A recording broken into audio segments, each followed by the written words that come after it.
E assim, eu tô me permitindo fazer um react do Quadrinhos na Sarjeta mais uma vez, mas eu realmente não sei qual é a posição dele sobre isso, sabe? É que eu não tô fazendo nenhuma crítica a ele não quanto a isso. Se ele não gosta, eu vou respeitar. É porque eu já vi um tweet dele falando que ele não gosta muito desse negócio de react, até listando algumas coisas assim. Ele fala, eu não tenho nenhum problema com react, mas aí citou uma série de questões de por que ele não gosta de react. E assim, eu acredito que os meus reacts não se encaixam naquilo que ele fala, das partes que ele não gosta de um react. Mas nunca se sabe, né? Porque aí vai muito do individual, do subjetivismo, dele enxergar aquilo nos meus vídeos. Então eu fico meio com o pé atrás. Porque, inclusive, no último ponto ele fala que se não encaixa nas coisas que ele gosta, ele dá strike mesmo. Então, eu não sei, sabe? E, sim, tá tudo bem. Se ele não gosta, ele não gosta. E eu não tenho nada a falar. Eu tenho só a respeitar. Mas como eu acredito que eu não faço, eu vou me permitir reagir mais uma vez a um vídeo dele, dessa vez um vídeo do Luigi reagindo ao vídeo dele. Então vamos lá. Por que o YouTube permite conteúdo comunista? Luigi reagindo ao Quadrinhos na Sarjeta, cortes do Luigi verso. Então, eu tava falando pra vocês. Eu me permiti reagir mais uma vez aqui ao Sarjeta. Não sei qual é a posição exata dele sobre isso e tá tudo bem. Vou respeitar a opinião dele, qualquer que seja. Se ele falar pra mim que não gosta do react, eu tiro o vídeo do ar, caso ele queira. Mas vamos lá. Respeito total. E por que eu resolvi reagir ao vídeo do Sarjeta sendo reagido pelo Luigi? Porque eu acho que as coisas que o Luigi trouxe aqui nesse vídeo também são interessantes pra gente comentar. Para além das coisas que o Quadrinho na Sarjeta vai dizer, as coisas que o Luigi vai trazer aqui pra gente também são interessantes. E por isso eu escolhi reagir ao react, tá bom? Vamos lá. Vamos entender aqui o que temos com relação a isso. A crítica cínica no capitalismo, quadrinhos na Peraí. Sarjeta. Vambora, vamos assistir? A gente gostou, hein? O primeiro vídeo foi bem bacana. E o povo aí do chat, pelo amor de Deus, se comportem. Se comportem. Eduardo Reis, professor, com relação aos quadrinhos e filmes americanos tentando não ser óbvio, como trabalhar visando uma luta contra o imperialismo cultural? Cara, no caso dos filmes, não tem o que fazer. Por isso que esses filmes são tudo crítica cínica. Tá, vamos lá. Primeiro a pergunta do chat do Sarjeta, tá? Que perguntou como fazer crítica contra o imperialismo, pelos quadrinhos e tudo mais. De fato, ela é difícil, é complexo a gente pensar sobre isso na medida em que a arte está inserida sobre o contexto do capitalismo. Mas isso não significa dizer que não há espaço para isso, não há espaço para a politização da estética, tá bom? Aquilo que o Benjamin traz pra gente, que é a politização da estética contra a estetização da política. Então, não é porque está inserido no capitalismo que não é passível também que dentro desse sistema seja possível construir crítica, tá? É claro que, porém, entretanto, todavia, é algo que eu sempre comunico com vocês constantemente, dentro do capitalismo, e aí o Mark Cousins nos ajuda bastante nesse sentido, quando ele vai escrever o realismo capitalista, o próprio capitalismo insere essa ideia no cidadão impõe essa ideia no cidadão de que o realismo é o único caminho possível, o único caminho real possível. Por isso o realismo capitalista, né? Fazendo isso, ele descredibiliza qualquer ato anticapitalista dentro do capitalismo, tornando qualquer discurso anticapitalista Mark Fisher. Eu falei outra coisa? Eu falei Mark Cousins. Agora que eu me toquei aqui. Mark Fisher. Desculpa, Mark Fisher. Tornando qualquer... Até me perdi, tá vendo? Tornando todo discurso anticapitalista irreal. Saca? A gente vai discutir bastante sobre isso daqui pra frente. Vamos ver o que ele vai dizer. Desculpa, gente, Mark Fisher. É porque o Mark Cousins é um outro autor. É um autor do é um autor do cinema, tá bom? Então eu acabei confundindo os Marks. Todos eles operam por críticas cínicas. Sei lá, o Menu, que saiu agora há pouco. Nossa, que filme xarope, cara. Pô, Não assisti. Ai, tomara que ele tenha a mesma opinião que eu, porque eu quero falar mal desse filme. Uma crítica à alta gastronomia, à elite. Tá, cara, quem é que pagou esse filme? Foi a elite. Pô, perfeito, cara. Eu tenho uma birra disso, cara. Eu tenho uma birra de crítica cínica. Ó, eu vou dar um exemplo aqui, vamos ver se eu consigo pôr pra Deixa fora o o que eu Luiz tô terminar de sentindo. falar. Eu já tentei explicar aqui uma vez, eu não sei se eu fui bem sucedido. Eu fui assistir o Thor 4, o Amor e o Trovão. Eu não aguentei. Passaram os 25 minutos de filme. Porque esse Taika Waititi me encheu o saco com a forma cínica que ele trata o cinema de herói. Ele quer fazer assim... olha que piada que é o super-herói. Olha que piada seria o Thor. Olha que piada que é o universo Marvel. Fazendo um filme pra Marvel. Ele tá recebendo dinheiro, tá recebendo grana. Ele faz parte dessa merda. Eu acho que no caso da Marvel tá muito mais inserido nessa metalinguagem barata. Então, assim, eu acho que é diferente o caso da Marvel. Eu acho que não tem muito a ver com a questão do que o Sarjeta tá trazendo. Mas eu discordo do Sarjeta quanto a isso, muito pelo que eu falei agora há pouco. Não é porque algo está inserido dentro do capitalismo que ele não possa discutir o próprio capitalismo, ser anticapitalista. Eu acho que quando você transforma qualquer discurso anticapitalista em discurso meramente cínico, a gente está validando, na verdade, o discurso do realismo capitalista, né? Esse discurso de que, enfim, qualquer discurso anticapitalista é utópico, é irreal, saca? Porque, de fato, no contexto do realismo capitalista, o que acontece é justamente essa proposição onde tudo que é anticapitalista se torna inofensivo. E de fato é. De fato é inofensivo. Saca? Mas isso não significa dizer que, ainda que inofensivo, e essa inofensividade se dá sobretudo porque esse capitalismo absorve essa lógica para dentro de si. E ao absorver essa lógica, ele torna esses discursos anticapitalistas demanda. Ou seja, ele mercantiliza o discurso anticapitalista. Mas isso não significa dizer que, apesar de ter alguém ganhando dinheiro com isso, que essa estética não está sendo politizada. Que nós não tenhamos uma politização da estética. E que, portanto, pode sim, através da arte, provocar discussão, provocar pensamento crítico no cidadão que está consumindo aquele produto. Saca? O Walter Benjamin, por isso, ele é menos radical que o Adorno nesse sentido, né? O Adorno, ele acredita que tá na indústria da cultura é problema, sabe? Mas não, aqui o Benjamin, ele vai muito nesse discurso e ele usa muito Chaplin como exemplo, né? Dessa politização da estética, de que mesmo que inserido dentro de um contexto da indústria da cultura e sabendo que a indústria da cultura se aproveita desses discursos para vender, ainda assim, aqueles discursos inseridos podem sim provocar reflexão. Saca? E o que eu quero dizer com isso? Não é através da arte que a gente vai fazer revolução. Não é através da arte que a revolução vai chegar. Mas através da arte nós temos a relação desse espectador, desse sujeito, desse cidadão, com uma percepção da realidade.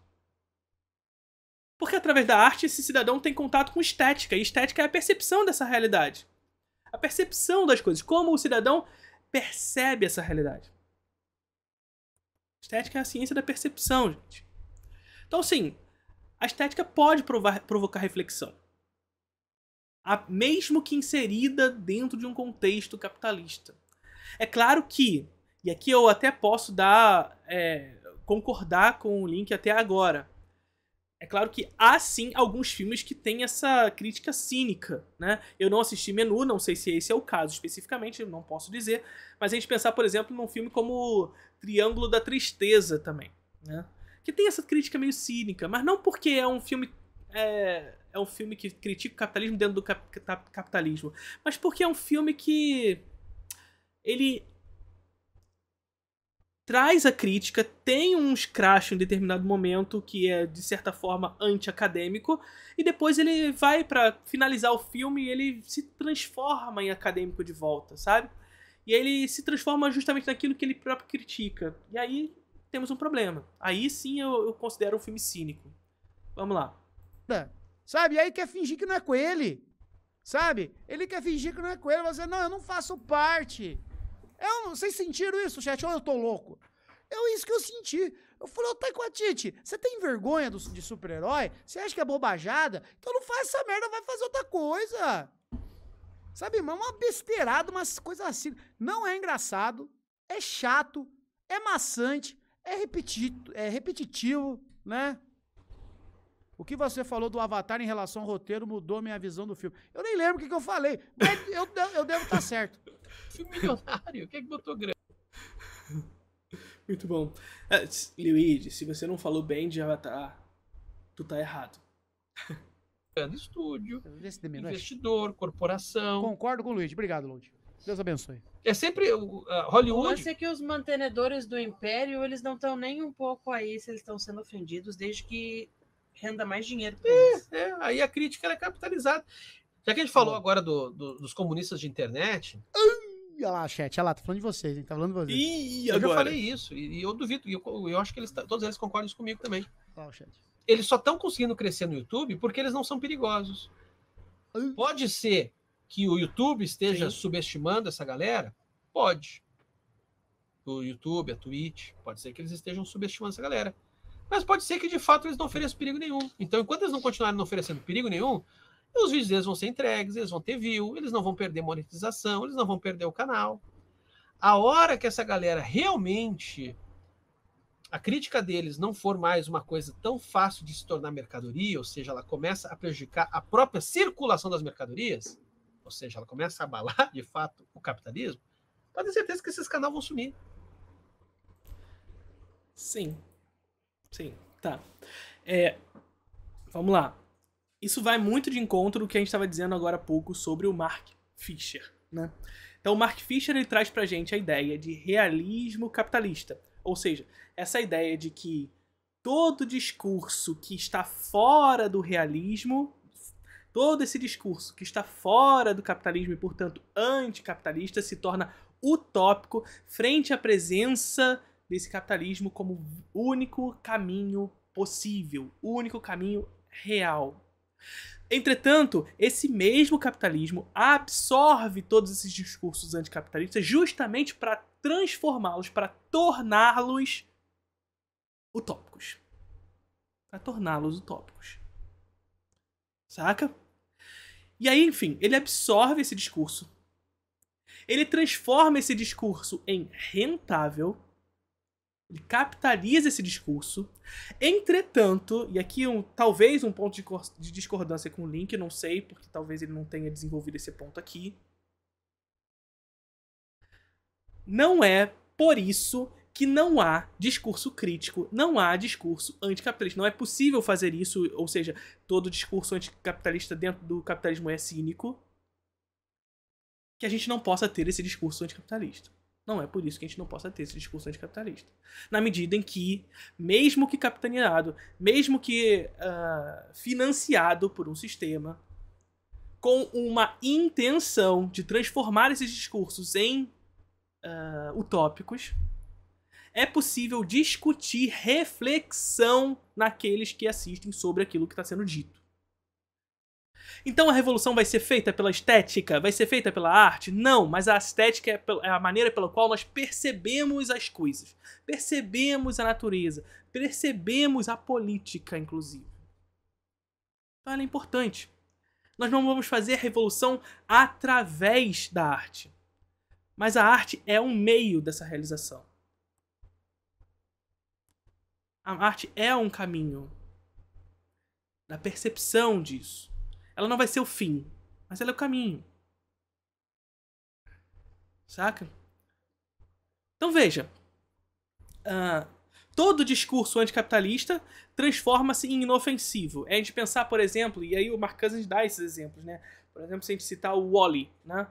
Que é um filme que trata sobre o fim do mundo, mas não pensa o fim do capitalismo. É pensar em Mad Max, por exemplo, a mesma questão. É pensar que o próprio capitalismo reconhece a sua insustentabilidade, mas a gente não consegue pensar o mundo sem o capitalismo. Por quê? Porque todos os outros discursos anticapitalistas são utópicos. E o único caminho que a gente tem é o capitalismo. E aí qual é a solução, então? Mitigar os problemas do capitalismo. Então, a gente reconhece que o capitalismo tem problemas. Mas o que a gente faz para isso? A gente mitiga os problemas internos. Como se os problemas não fossem intrínsecos ao próprio capitalismo. Compreende a questão? Como se o capitalismo não fosse a própria crise. E que mitigar os problemas nada mais é do que jogar ele para frente. Porque assim funciona o capitalismo. A solução de uma crise é a causa da sua posterior. Vive-se em ciclos de crise porque, na verdade, esses ciclos não existem. O capitalismo é a própria crise. Mas o que a gente faz? A gente mitiga os problemas. A gente mitiga os problemas. Como? O bilionário vai lá e doa R$1 milhão para uma instituição de caridade. Individualiza o problema. Então, você, cidadão, que está aí no chat, sabe o que falta para o capitalismo funcionar? Você tem que desligar a torneira enquanto você escova o dente. Você tem que separar o lixo. Então você individualiza o problema do capitalismo, o problema da insustentabilidade do próprio capitalismo, e centra esse problema no indivíduo. Como se fosse culpa nossa. E não da destruição criativa da natureza. E não do bilionário que vai fazer filantropia e tá fazendo tudo de bom pro mundo ficar feliz e flores rodando pelo ar. Saca? Então, assim, crítica cínica existe no cinema? Existe, claro que ela existe. Mas isso não significa dizer que não seja possível discutir criticamente o cinema.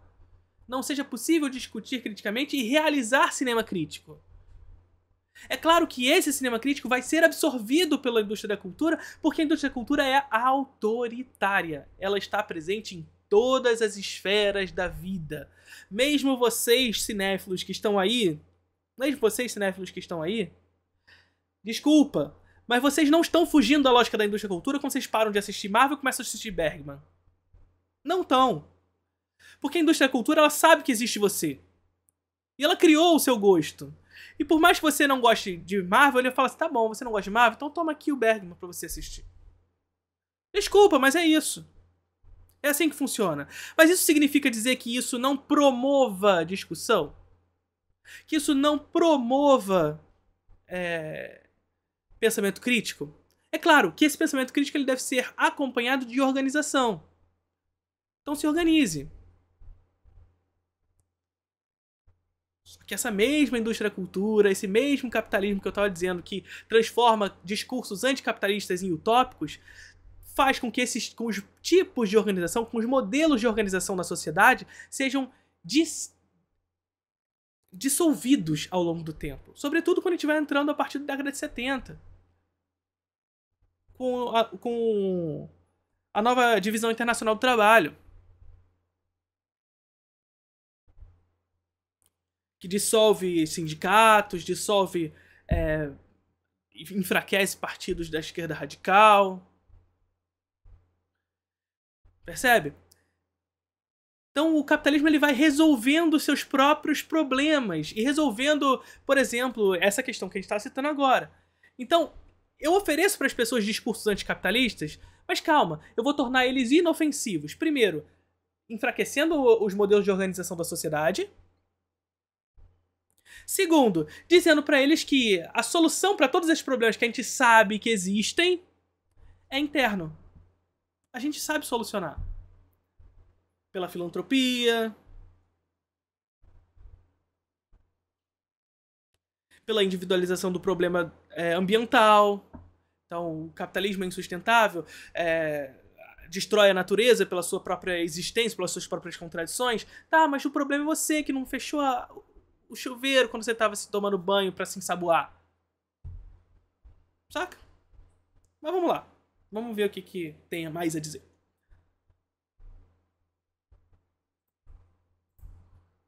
Rapaz. Vamos Mas tenho voltar. certeza que esses canais vão sumir. E agora sobre essa parte dos comunistas, né? Ele não tá errado, ele tá certo. Ele tá certo com relação a isso. É verdade. E vai muito nessa toada que a gente estava falando agora do Mark Fisher. Né?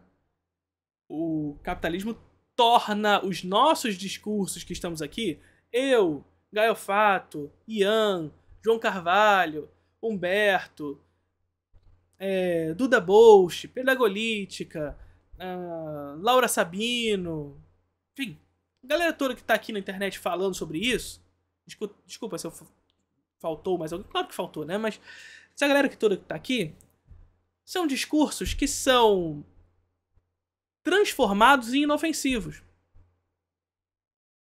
São. Por quê? Porque nós ainda assim somos... Ainda é possível, através de nós, capitalizar.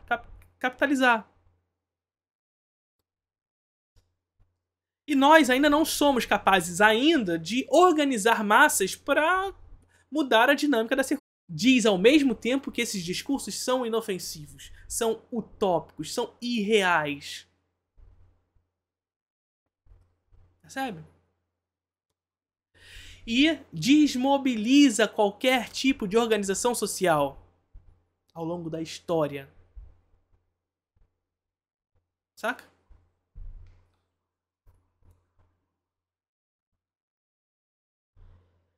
O problema do Link é que ele faz a crítica e para aí. Aí é complicado. Não sei, não assisti ainda. They Live é uma boa? They Live é, segundo o Zizek, é o melhor filme anticapitalista feito por Hollywood. E vai muito nessa toada, né, gente? De que é possível discutir, refletir, causar reflexão através do cinema. E o They Live vai muito de encontro um pouco com que... da proposta lá do... Ai, como é que é o nome dele? O cara do teatro, esqueci o nome, caraca. O Brecht. Vai muito de encontro com o Brecht traz pra gente, né? Que é essa perspectiva onde a arte ela pode divertir e através... E aí contrapondo, complementando com o que o Benjamin traz, né? Da politização da estética, a gente pode politizar a estética e fazer divertir o espectador politizando ao mesmo tempo. É o que fazia o Chaplin, por exemplo, né? Então vamos lá. Rapaz.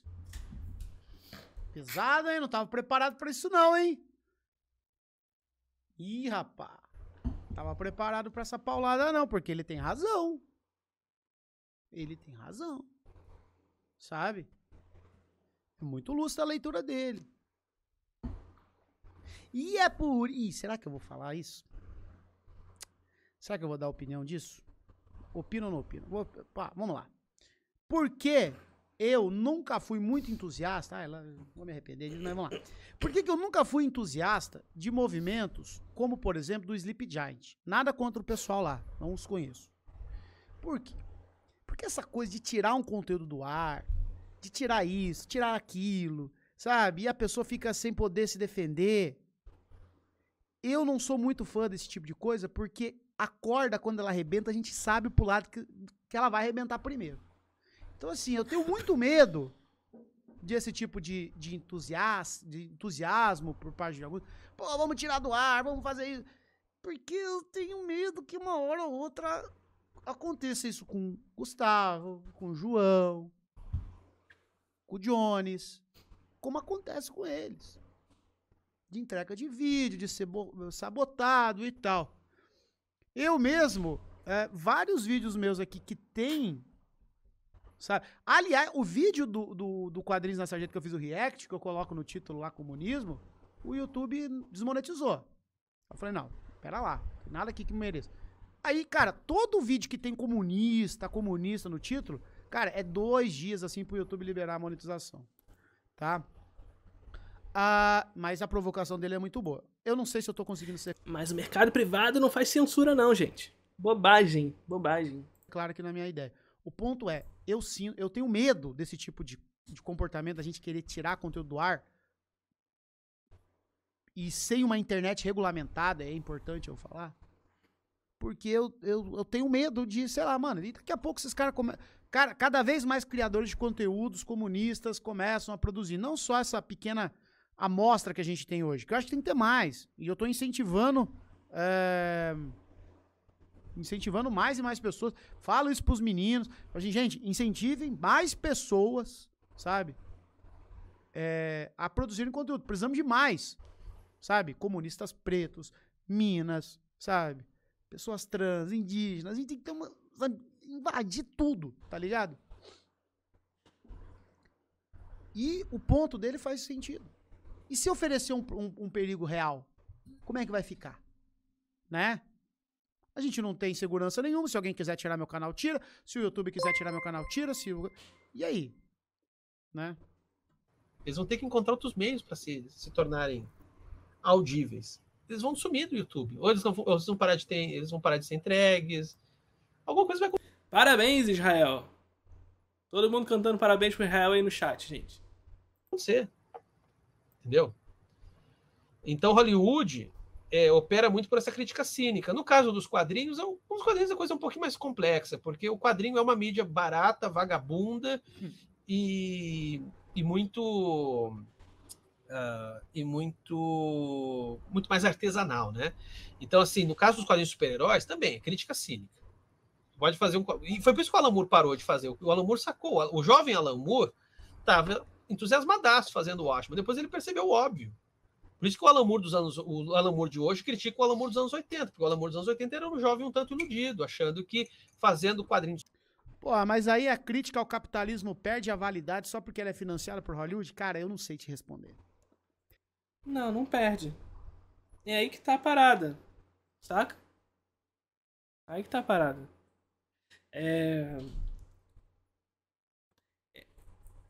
Porque é o que a gente estava discutindo. O capitalismo torna, mais uma vez, esses discursos anticapitalistas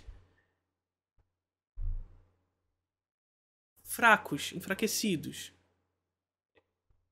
Não perigosos. Mas isso não significa dizer, mais uma vez, que não seja possível discutir reflexão no capitalismo. Senão, gente, E o realismo capitalista é um pouco dessa insatisfação, desse desencantamento com as coisas. Se a gente cair nesse papo de desencantado, a gente não faz nada, a gente só vai ser explorado a vida inteira. E não faz nada que, de fato, contribua com essa realidade material, com que possa mudar essa realidade material. Se a gente cair nesse discurso que tudo vai ser um discurso cínico, que não vai se provocar reflexão ou qualquer coisa desse tipo, a gente vai entrar nessa autodestruição. Sabe? Vamos parar, senta na cama, só vai trabalhar e volta pra casa e acabou, porque não tem o que fazer. Né? É aquilo que eu sempre digo pra vocês. A indústria da cultura é uma ferramenta do capitalismo e o capitalismo é autoritário, está em todas as esferas da nossa existência. Então não tem como escapar. Não tem como escapar do capitalismo. Se a gente vai dizer que não tem como escapar do capitalismo, e ainda assim a gente quer superá-lo, como é que a gente vai fazer se não através das suas próprias ferramentas? Percebe? E o cinema é uma dessas ferramentas. A arte é uma dessas ferramentas. Ainda que a arte, ainda que o cinema estejam inseridos sobre um contexto da indústria da cultura e, portanto, do capitalismo. Não tem como escapar.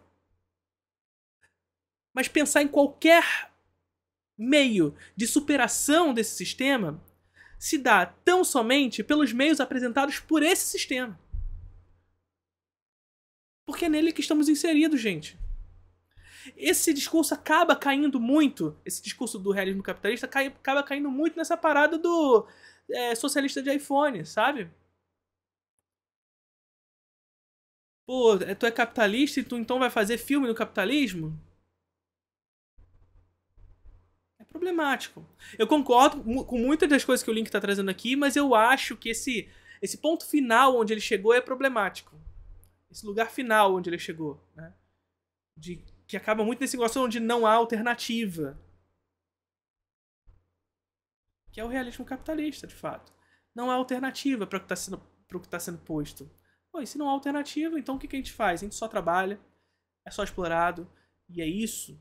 Não, a gente tem que, através da esperança com relação a isso, mudar a nossa realidade material. Através da organização.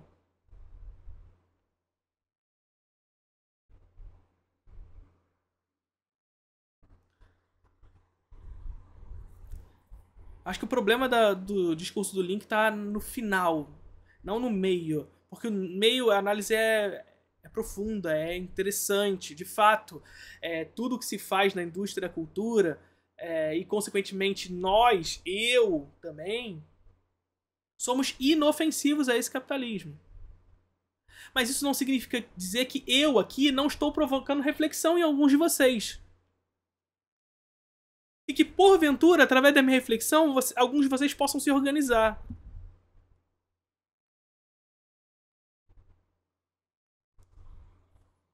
Ou porque vocês assistiram a determinado filme e esse filme causou determinada reflexão. Crítica. Politização da estética. Então acho que é isso. Os meios estão corretos, pelo menos pra mim. Mas o fim, que vai muito nesse lugar do não há alternativa. E aí é um problema.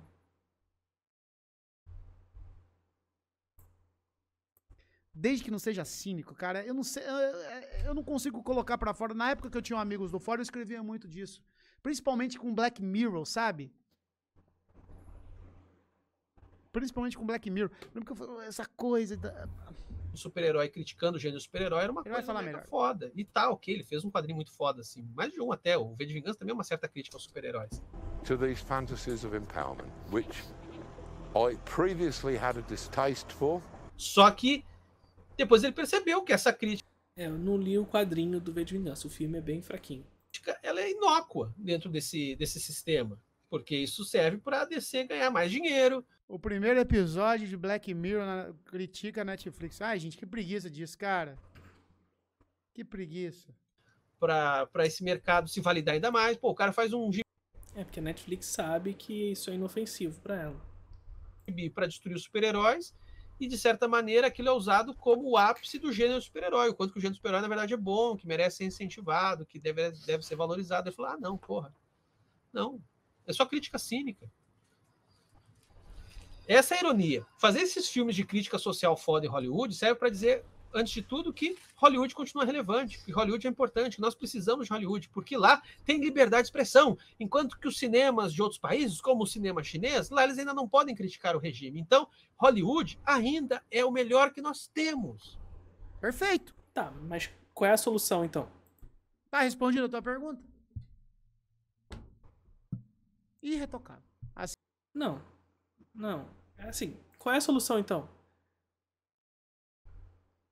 Hollywood continua relevante através disso? Claro que continua relevante através dessas questões. Mas tá, e aí? Qual é a solução então? É parar de produzir esse tipo de reflexão crítica através da arte e deixar com que o discurso enviesado à direita permaneça, porque é isso que a gente sempre discutiu aqui. A direita ela vem sempre com o papo da imparcialidade, mas introduz viés na imparcialidade, né? Então, e através disso leva até as pessoas uma verdade na medida em que eles se colocam como neutro. Mas eles reproduzem senso comum e através disso reproduzem sociabilidade, né? Então como superar isso?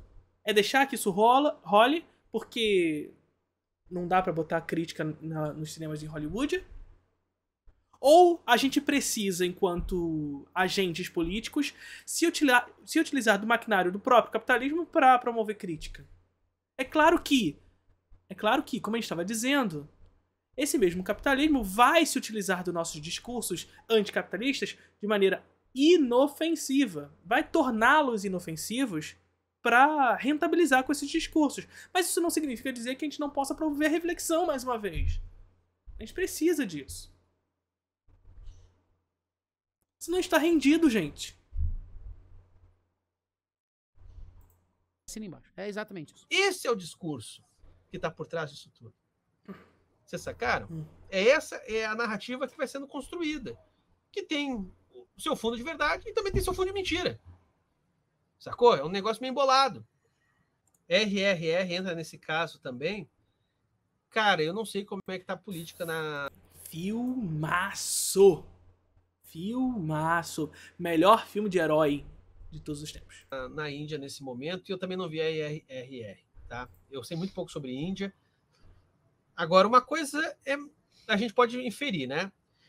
Filmes que têm muito alcance e que são abraçados pelo mainstream é porque, muito provavelmente, a crítica deles já foi precificada. Vocês estão entendendo? Ou seja, é uma crítica... Claro, perfeitamente, concordo.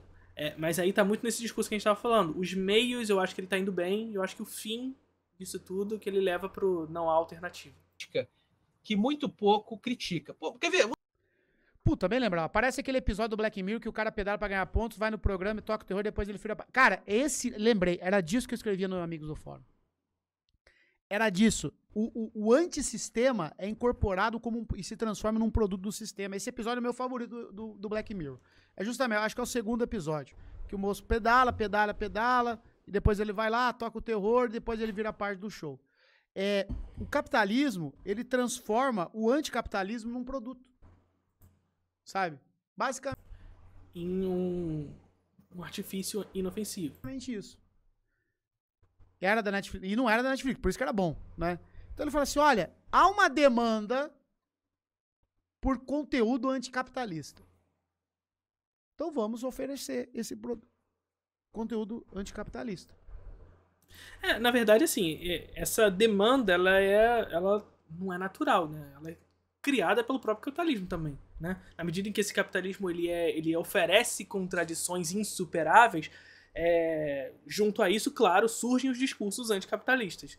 Aí o que se faz? Claro, reconhecendo as minhas próprias contradições, eu preciso abarcar esses discursos anticapitalistas para que eles não se tornem perigosos. Então eu torno eles inofensivos, englobando eles no meu próprio discurso. É isso que acontece, né? Porque é isso. As contradições estão postas. Eu sei que o capitalismo tem problemas. Eu sei que esses problemas são insuperáveis, inclusive. Junto desses problemas, claro, surgem os discursos anticapitalistas. O que fazemos para que esses discursos não se tornem perigosos? Eu englobo eles, tornando-os inofensivos, desmobilizo qualquer tipo de organização social e promovo uma estetização da política. Ao contrário da politização da estética, que é essa capacidade de, através da estética, fazer com que a percepção da política seja capaz de provocar reflexão crítica. Percebe? Qual é a questão aqui? Por essas pessoas. Consumam aí e fiquem quietos. Continuem consumindo. Isso era um texto meu, né? Tô tentando lembrar de oreada aqui sobre esse episódio, porque eu gostava tanto dele, sabe? O antissistema, o anti tudo isso daí, contra tudo isso que tá aí, até na política, né? O que acontece com o político que fica? Não, contra tudo isso daí. Contra tudo isso. Aí o cara vira o quê? Político. Então era um texto, eu escrevi várias vezes sobre isso, porque eu gostava muito desse episódio, e eu comecei a perceber esse cinismo mesmo, assim, né? Então, pô, vamos pegar aqui o revoltado com o sistema e transformar ele incorporar ele no sistema. Estetização da política, tá? Estética. Estetização da política e politização da estética. Sabe? E aí eu lembro que na época, ó, pra você ver, eu tô lembrando aqui da época do Amigos do Fórum, o mundo era mais fácil. Eu lembro que aquele Gordon Ramsay, aquele cozinheiro inglês lá, que militava pela alimentação de verdade, comida de verdade e tal. Como é que é o nome dele? Um E ele fechou o contrato com a Sadia, Ramsey. Ou era Jaime? Não, não era o Jaime. Era o não sei o que Ramsey. É escocês? Ah, não sei, gente. E aí ele fechou o contrato com a Sadia. Gordon Ramsay. É ele que fez. Porque assim, a alimentação saudável também vai ser... É sempre a mesma história, gente. Você vai para qualquer outro caminho, porque a indústria, porque o capitalismo é autoritário, está em todas as esferas da vida, já falei isso para vocês, né? Então, se a gente for para outros ramos da economia, é a mesma coisa. Então, pensar em alimentação saudável, gente, isso é anticapitalismo. Desculpa, mas isso é anticapitalismo. Mas aí o que o capitalismo faz? Engloba esses discursos anticapitalistas de alimentação saudável, sem agrotóxicos, sem isso, sem aquilo, para dentro de si. Torna isso mercadoria. Inclusive, cara, elitizada. Sabe? É mais caro comer bem. Percebe?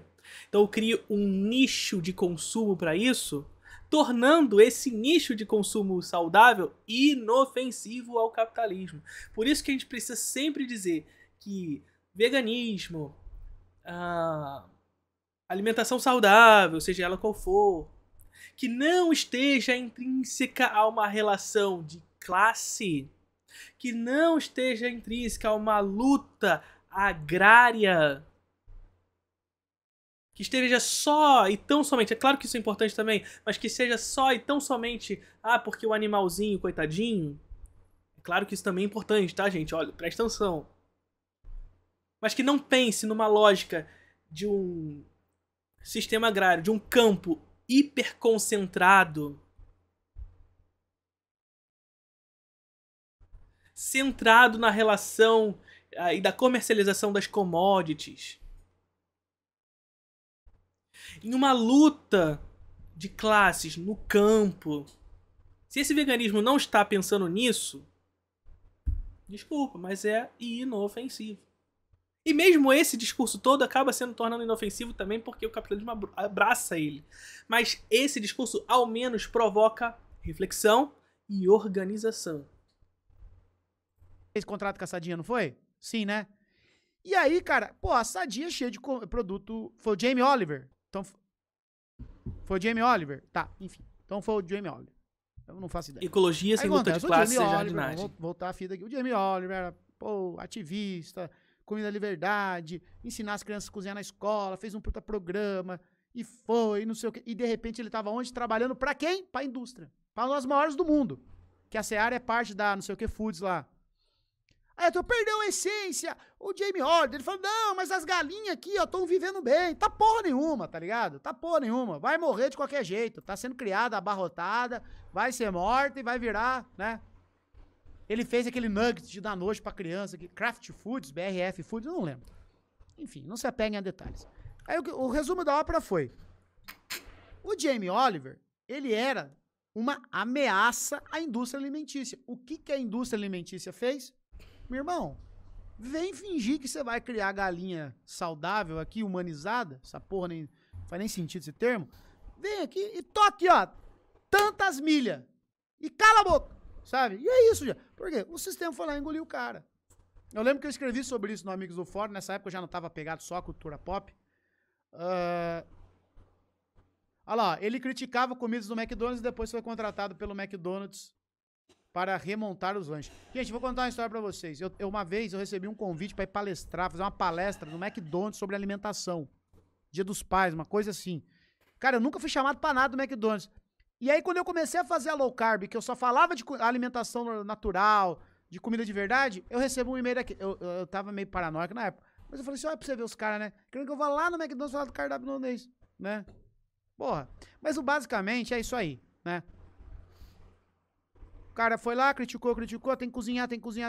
Tava falando aqui, o Roberto Carlos não era vegano quando fez aquele comercial do Friboi? Não sei. Mas é ver, por exemplo, que no Big Brother Brasil haviam 2 veganos, se eu não me engano, e eles tiveram que comer os hambúrgueres do McDonald's, sabe? E não tinha hambúrguer vegano, porque o McDonald's, se eu não me engano, não tem hambúrguer vegano. Cozinhar, comida de verdade, não sei o que, a indústria falou assim, vem cá, cria esses frangos aí pra nós. Vamos dar um exemplo bem bom. Só pra eu aqui falar. Tio Patinhas. Cara, o personagem do Tio Patinhas surgiu, o Karl Barks criou o Tio Patinhas. Por que a Disney nunca se incomodou com o Tio Patinhas? Talvez num primeiro momento podem ter se incomodado, eu nem sei, preciso estudar sobre isso. O Selby está aqui na live, o Selby pode falar. Mas até onde eu sei, nunca deu nada. Porque criticar um capitalista, poderia, né? Ah, a Disney não vai querer que critique um capitalista. Cara, a Disney tá se fudendo, um pouco se fudendo. O personagem é carismático, ele é cômico, ele é uma visão de um capitalista do século XIX, o nome dele é Uncle Scrooge, baseado lá do Charles Dickens, como é que é? Lá dos fantasmas do Conto de Natal, né? Um Conto de Natal. Então, assim, o Tio Patinhas, ele como personagem sempre foi crítico, sempre serviu como uma sátira desse capitalismo desenfreado, mão de vaca, etc. E a Disney censurou o Tio Patinhas? A Disney... Não, cara. Porque o possível dano que o Tio Patinhas poderia fazer, vamos dizer assim, de produção de uma reflexão sobre como os capitalistas são gananciosos, a Disney precificou. Disse, não, tudo bem. Não só precificou, como tornou distante do trabalhador, né? Aquilo ali é muito irreal para o trabalhador. Tá muito distante da realidade do trabalhador. A gente mais ganha dinheiro vendendo coisa desse personagem do que perde. Então acaba caindo muito no plano metafórico, no campo alegórico e perde força. Por causa da crítica que ele traz traz consigo. A hora que as críticas que o Colina Sarjeta faz incomodarem gente muito, muito graúdo, o Colina Sarjeta também deixa de existir. O Colina Sarjeta hoje existe porque ele basicamente incomoda praticamente ninguém. Ele incomoda nerdola, otaku fedido. Mas quando essa galera não tá incomodada também, né? Pois é. Você já viu o Nerd ter um dia de paz? O pessoal tá sempre caçando problema, cara. Quando não tem nada pra fazer, eles vão debater cueca do Superman. Os geek velho aí da vida, né? Tem um canal que não tô falando do canal, tá? Que eu nem sei qual é o conteúdo do cara. Fala os geek velho porque são velho mesmo, são os homens velho geek aí. Então, essa galera que incomoda. Mas essa galera, tudo bem, incomodar. Entende? Não, eu não tô mexendo realmente em quem... os donos do capital, eu não tô mexendo, cara. Boa reflexão, hein? Boa reflexão, hein? Fui pego surpresa, eu não esperava. Tava imaginando uma outra coisa. Boa reflexão. Nunca tinha parado pra pensar nisso. Aquele questão que eu falei pra vocês. A reflexão é boa, e portanto os meios da reflexão são bons, mas eu acho que o fim, o caminho pra onde ele chegou, pra onde vai essa reflexão, eu acho que é o problema, que é justamente não há alternativa, né? Luigi é foda pra caralho, mas acho que vai um pouco disso, né? É a lógica do realismo capitalista, é a lógica de que o capitalismo é o único caminho real possível e, portanto, tudo que é anticapitalista não tem muito o que fazer, sabe? Mas a gente tá aqui pra continuar fazendo que essas coisas aconteçam, e a gente sabe, como o Link falou, nós sabemos que somos inofensivos. Mas quem sabe não estejam nos subestimando, como ele mesmo disse também, né? Curtiram o vídeo?